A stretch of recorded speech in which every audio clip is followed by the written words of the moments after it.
ប្រសិនបើអ្នកស្រឡាញ់គេហើយអ្វីដែលអ្នកទទួលបានមានតែការឈឺចាប់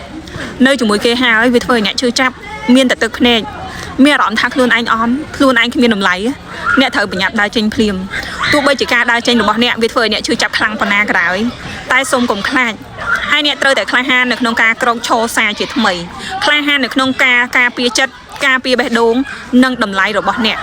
ព្រោះថានេះវាគឺជារឿងដែលល្អសម្រាប់ជីវិតនិងអនាគតរបស់អ្នកហើយសូមឲ្យអ្នកបានចាំទុកថា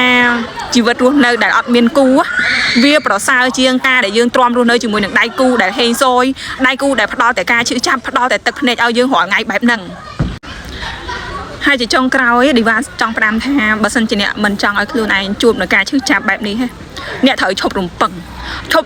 ចង់ឲ្យអ្នកនេះធ្វើបែបនេះដាក់អ្នកឈប់រំពឹងចង់ឲ្យគេឲ្យក្តីស្រឡាញ់មកលើកយើងឈប់រំពឹងចង់ឲ្យគេមកមើលថែមកថ្នាក់ថ្នមមកយកចិត្តទុកដាក់ចំពោះយើងផ្សេងណាបើសិនជាយើងមានទំនួលខុសត្រូវលើជីវិតរបស់យើង 100% សុខឬក៏ទុក្ខគឺត្រូវស្ថិតនៅលើយើងកុំផ្ញើសេចក្តីសុខរបស់យើងទៅលើអ្នកដទៃបើសិនជាយើងចង់បានក្តីស្រឡាញ់ពីគេត្រូវអត់គេអត់ឲ្យក្តីស្រឡាញ់យើងឈឺចាប់មែនអត់អញ្ចឹងយើងសាកកែថាបើសិនជាគេម្នាក់នឹងគេផ្ដល់ក្តីស្រឡាញ់ឲ្យយើងមិនបានយើងត្រូវផ្ដល់ឲ្យខ្លួនឯងយើងគឺជាបុគ្គលម្នាក់ដែលអាចផ្ដល់ឲ្យខ្លួនឯងបានណាចង់បានក្តីស្រឡាញ់ពីគេមិនឲ្យក្តីស្រឡាញ់យើងផ្ដល់ឲ្យខ្លួនឯងចង់បានការមើលថែការយកចិត្តទុកដាក់ថ្នាក់ថ្នមពីគេមែនអត់គេអត់ផ្ដល់ឲ្យយើងត្រូវផ្ដល់ឲ្យខ្លួនឯងយើងមើលថែថ្នាក់ថ្នមយកចិត្តទុកដាក់ចំពោះខ្លួនឯងមក